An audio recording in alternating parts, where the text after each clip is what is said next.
Hi, I'm Noah Hanover. I'm a D3 here at Touro, and I'm in Rockland Clinic. Why did you decide to join the Infection Prevention Control Student Committee?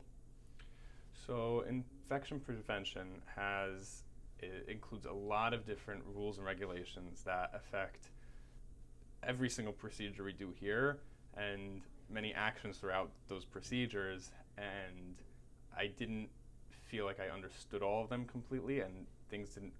Not all of the rules made 100% sense to me. I didn't want to keep going through with these rules I didn't understand. And I figured joining the committee, I could get a better understanding of why we do the things we do and be part of giving feedback for how things work in the clinic and how to make rules that better fit what we do here. How do you practice infection control in the clinics? So one thing we do in the clinics to practice infection control is we have these very handy checklists. So as you could see, it's broken down between different points throughout the day. We have in the morning, in between patients, and at the end of the day.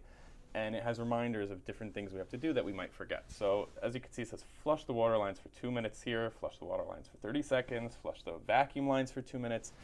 There are very good reasons behind at which points we have to do these specific things, but it could be hard to remember transferring from one patient to another, breaking down the room really quickly. And it's very helpful to look, okay, now I'm doing the vacuum lines, now I'm doing the water lines, now I'm doing the water lines for 2 minutes. So this really helps us implement proper infection prevention in these clinics. How do you see yourself as a TCDM student evolving in infection control practices in your future career? So I would say like all aspects of dentistry, infection prevention is ever evolving. Just like for all these different procedures we're learning how to do here, in 10, 20 years from now, there are going to be different techniques that we're going to have to learn ourselves to update our skill set and what we're able to provide for our patients. And the same applies for infection prevention. But additionally, right here we're students and we're told what to do, and our job is to listen to the rules. But one day I would like to be a practice owner. I'm sure a lot of my colleagues would like to be practice owners, and the role totally changes from what rules you follow to what rules are you going to set.